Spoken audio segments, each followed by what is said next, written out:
Ministério Assunto Parlamentar no Comunicação Social MAPCOMS, halau diálogo comunitária e a suku lisapat posto administrativo Hatulia, município Ermera. Ministro MAPCOMS Francisco Jerônimo hato assunto ni, banhira halau diálogo com comunidade e a suku lisapat, município Likisa, sexta-feira lorong ruanolo residencia, bulan Abril tina rihung rua ruanolo resintolo.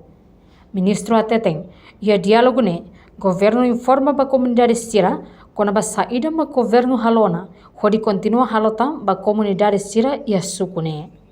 Sempre governo, bayane, tambah governo ia ne programa ida, boleh governo comunidade let, ta oi mai sapat ma sur mal ho comunidade ne, au sinai suku sira hotu, se fale sira comunidade, am halo dialog, hodi kuliah, hodi primeiro, governo mai informa ba comunidade sira kona ba saída ma governo halo, e saída ma governo hanoi taltan, ba comunidade sira iha sapat.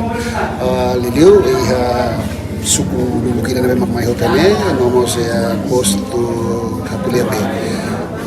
Objetivo si diálogo idane, maka atua tene lolos comunidade nya preocupação, saída mak precisa hadia, no saída mak atu halotan iha futuro.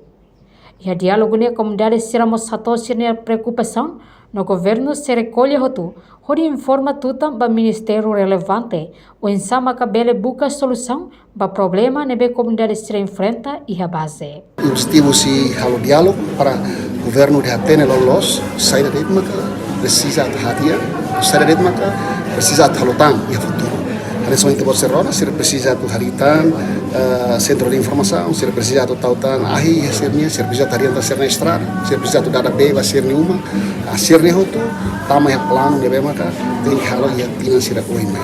Ne importante tamba ita tu hasai sira os isolamento e não nos halo sira tu ber morismos anesan povo ida ne be maka ita tu takara ya morisiana sangue ne digno. Enquanto o governo hakara kase povo se fata em isolamento, hodisira bela moris hanesan o sira selo, moris hodigno. Reportagem Ermelinda Kai, televisão Timor Post. Janela informação by Emma Hotu. Atu reta informação atual diakliu kita haluha, haneham botão subscribe, like, halo comentário no farre tutang ba media social Hotu.